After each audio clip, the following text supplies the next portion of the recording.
Sinusulong naman ng ilang mga mambabatas ang pagtatakda ng heat brake at body system upang mapangalagaan ang mga manggagawa ngayong matindi ang init ng panahon. Yan ay sa pamamagitan ng komprehensibong Heat Risk Action Plan. Approve naman kaya rito ang ilang employer. Yan ang ulat ni Bella Las Moras.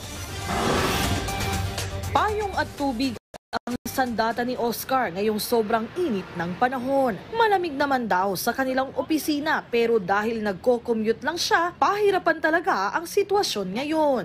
Nakakahilo, masakit sa ulo. Dapat lagi magdala ng payong, tubig para hindi mahilo.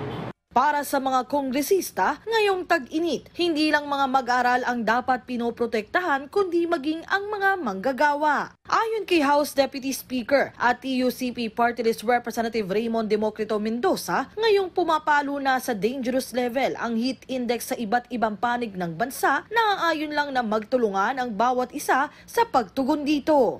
Mungkahin niya, dapat nang bumuo at magpatupad ng komprehensibong Heat Risk Action Plan ang bawat opisina at kumpanya. Kabilang sa mga dapat ilagay rito ang kautosang nagtatakda ng heat break o pahinga sa pinakamainit na oras tulad ng 11 a.m. to 2 p.m. lalo na para sa outdoor workers. Dapat ay meron din daw body system o monitoring ng magkakatrabaho sa isa't isa. Siyempre, kailangan ay may hydration measures din at heat stress orientation session. Para naman komportable, bawat opisina dapat ay may maayos na daloy ng hangin.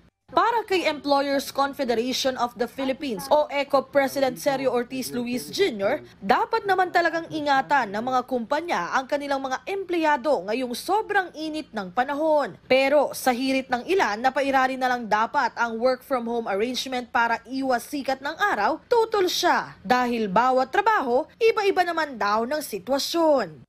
Actually, sinasabi ko nga, mahirap na nire-regulate ang mga business eh. They know better than those who they know what is best for their employees, they know what is best for their business. So pabayaan na lang sila dumiskarte, iba-iba. Wala ka namang formula na makukuha na applicable to all eh.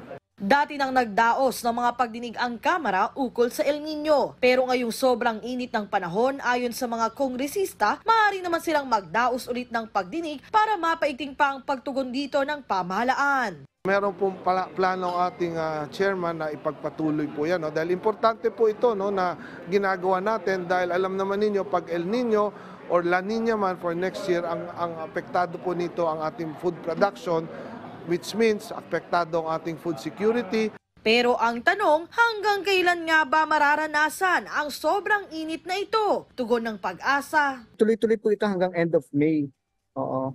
Historically po kasi during these months ay talagang mataas ang ating temperature and then mataas din ang relative humidity. And if we factor in yung temperature and humidity sa hangin ay mataas ang heat index during those months. Sabi nga nila, health is wealth. Kaya naman paalala na mga kinaukulan ang pag-iingat dapat ay magsimula mismo sa bawat isa. Bella Las Moras para sa Pambansang TV sa Bagong Pilipinas.